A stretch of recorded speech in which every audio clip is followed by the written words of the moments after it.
पहली खबर की ओर चलते हैं। देखिए, राजस्थान में अपराधियों के हौसले अब बुलंद हो चुके हैं। पुलिस को भी बख्शा नहीं जा रहा है। बदमाशों ने पुलिस की 112 गाड़ी को टक्कर मारी है। टक्कर के बाद 112 गाड़ी जो है पलटी है और उसमें आग लग गई। इलाज के दौरान पुलिस कांस्टेबल की मौत भी हो गई। हमले में 2 कांस्टेबल घायल भी हो गए। फॉर्च्यूनर कार में सवार थे आरोपी। जायल थाना पुलिस कर रही है तस्करों का पीछा।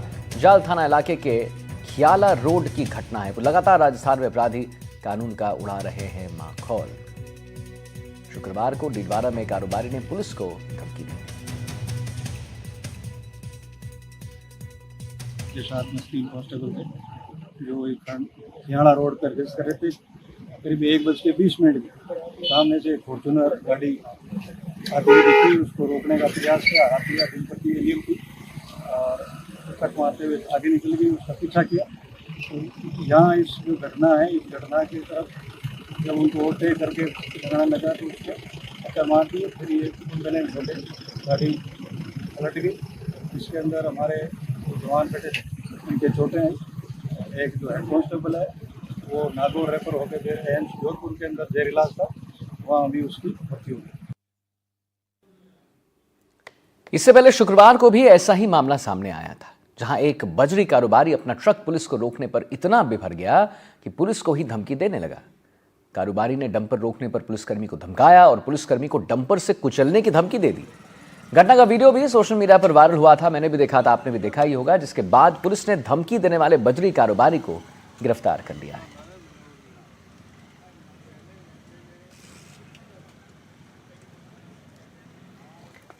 हमारे साथ 2 संवाददाता जुड़ रहे इसी खबर पर और जानकारी देंगे। लोकेश जुड़ रहे हैं हमारे साथ और जहीर उस्मानी जो है वो हमारे साथ जुड़ रहे हैं। तो लोकेश, पहले आपके पास चलते हैं।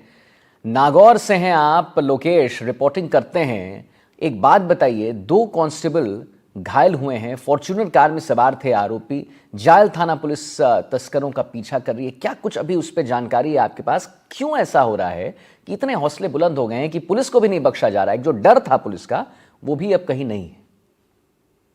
जी आदित्य, मैं बताना चाहूंगा, जो कि ये पूरा मामला है तो देर रात का बताया जा रहा है। करीब 1:20 का मामला, जैसा कि जानकारी एसपी नागौर ने दी है, नारायण ठोगस ने।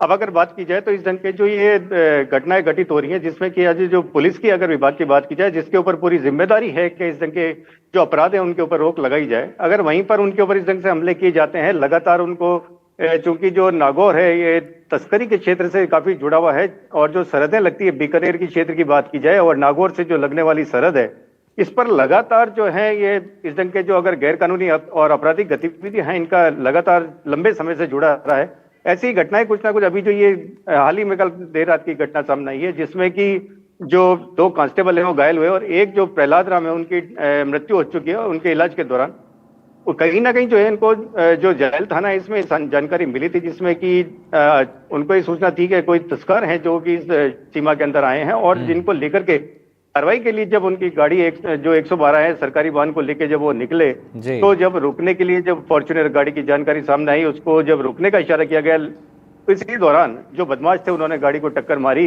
जिससे कि गाड़ी जो है पलट गई। पलटने की वजह से उसी में जो कार्मिक थे, पुलिस कार्मिक घायल हुए, 3 घायल हुए, एक की मौत हो चुकी है।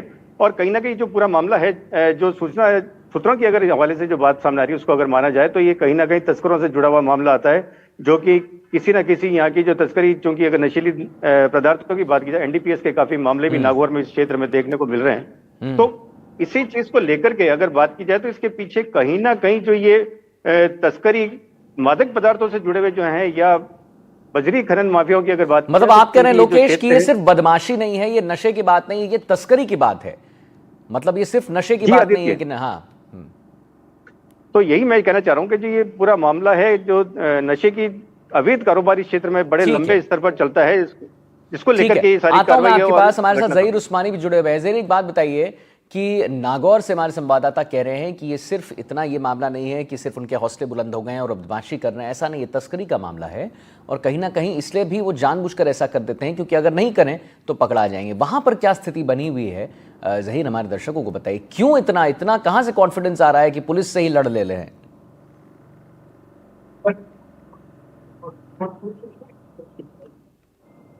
जहीर जी, सवाल दोहराइए आपका। जी, मैं कह रहा हूं कि हमारे संवाददाता को आपने सुना, वो कह रहे थे कि ये तस्करी का भी मामला है, इसमें एक एंगल ये भी जोड़ा जा रहा है कि भाई तस्करी का भी ये मामला है।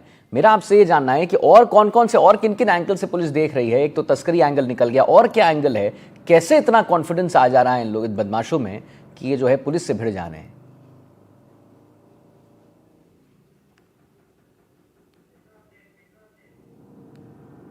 जहीर,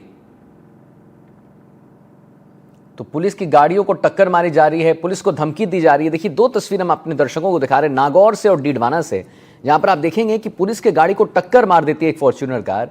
एक पुलिसकर्मी जो है वो बिल्कुल उनकी मृत्यु हो जाती है, दो और घायल हो जाते हैं। एक बात बताइए मुझे, नागौर की ओर जरा चलते हैं। श्रीवास्तव साहब, एक बात बताइए कि पुलिस की गाड़ी को टक्कर मारा जाता है, एक पुलिसकर्मी जो है उनकी मृत्यु हो जाती है, तो पुलिस महकमे का इस पर क्या कहना है? वो कैसे एक्शन ले रही है, इस पर क्या करेगी कि डर बनाया जाए ना, ऐसा आप नहीं कर सकते हैं, तो क्या वो उस डर के लिए क्या एक्शन लेगी? जैसे बताना चाहूंगा, निश्चित तौर से अगर बात की जाए तो जो नागौर पुलिस अधिकारी हैं एस नारायण टोगर से जो अपने अब तक जो सामने बात आई है, उनका यही कहना है, क्योंकि इस पूरे मामले को लेकर के हर एंगल से इस पर जांच की जा रही है। जहां तस्करों की सूचना की अगर बात करें या और भी जो कारण इनसे जुड़े हुए हो सकते हैं, जिसको लेकर के जो नागौर पुलिस है लगातार वो यही बात कहती आई है कि इसमें कहीं ना कहीं जो तस्करी या जो रैकेट पूरा चलाया जा रहा है उसको तोड़ने की भरपूर कोशिश नागौर पुलिस द्वारा की जा रही है। और इस ढंग की जो कार्रवाई है जिस पर दबाव बनाया जा रहा है पुलिस को, ऊपर के जो अवैध कारोबार करने वाले हैं उनसे दूर रहे, लेकिन उसको लेकर के जो नागौर कप्तान अगर कही जाए तो नागौर जो एसपी नारायण टोगर हैं वो लगातार इस चीज का प्रयास कर रहे हैं कि इस ढंग के जो रैकेट्स हैं या आपराधिक प्रवृत्तियों से जुड़े हुए जो लोग हैं क्या उनके बता ऊपर रहे हैं अंकुश कि लगाया दबाव जाए। क्या आपने कहा कि दबाव बनाया जा रहा है कि तस्करी के मामलों से दूर रहे, क्या पुलिस पे दबाव बनाया जा रहा है ऐसा? मैं कहना चाह रहा हूं कि जो ये इस ढंग की कार्रवाई की जा रही है, पुलिस की जो घटनाओं को अंजाम दिया जा रहा है अपराधियों की तरफ से, वो कहीं ना कहीं इस चीज को साबित करना चाह रहे हैं कि हमारा जो दबाव है नागौर पुलिस पे या जो पुलिस अपराधी दबाव बनाना चाह रहे हैं। जी जी जी, तो उसको कम करने के लिए जो बात। जहीर भी, मैं आता हूं आपके पास, जहीर भी हमारे साथ जुड़े हुए हैं। जहीर, एक बात बताइए, आप सुन रहे हैं हमारे संवाददाता जो हैं वो कह रहे हैं कि पुलिस जो है वो इस पर कानूनी कार्रवाई तो कर रही है, लेकिन ये बदमाश जो हैं, उपद्रव लोग जो हैं, वो एक दबाव बनाने का पूरा एक स्ट्रैटेजी है बना रहे हैं कि इतना दबाव बना दो कि पुलिस भी पीछे ही हट जाए। वहां पर ऐसी स्थिति है क्या? उनके मन में भी यही थॉट प्रोसेस चल रहा है क्या?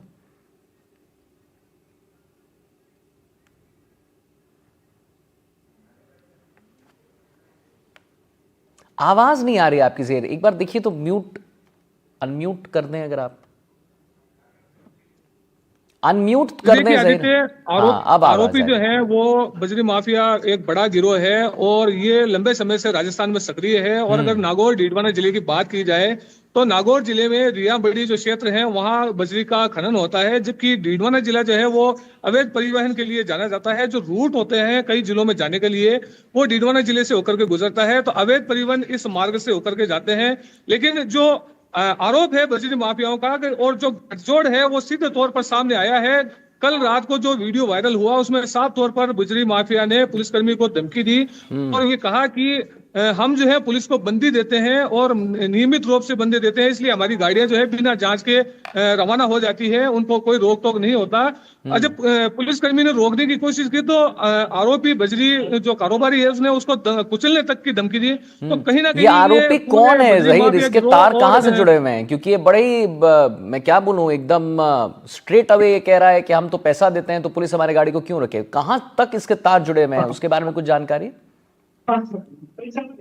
जी बिल्कुल, देखिए ये जाहिर से तौर पर बात है कि ये नेक्सस जो है ये काफी लंबा है और सीधे तौर पर पुलिस की जो कार्य प्रणाली है, कार्यशैली है, उस पर भी सवालिया निशान खड़ा करता है। क्योंकि पुलिस जो है वो अनैतिक कार्यों को रोकने के लिए ही बनाई गई थी, लेकिन अब जो आरोपी है कारोबारी वो खुले तौर पर अगर ये कहता है कि हम पुलिस को बंदी देते हैं, पुलिस को हम हफ्ता पहुंचाते हैं, इसीलिए हमारी गाड़ियों को रोका नहीं जाता और कुचलने तक की धमकी देते हैं, तो सीधे तौर पर जाहिर सी बात है कि ये पुलिस की कार्य प्रणाली पर संदेह जताता है और पुलिस की कार्य प्रणाली पर सवाल भी खड़े करता है। चलिए ठीक है ज़हीर, बहुत बहुत धन्यवाद करेंगे आपका, और श्रीवास्तव साहब आपका भी बहुत बहुत धन्यवाद करेंगे महत्वपूर्ण जानकारी देने के लिए।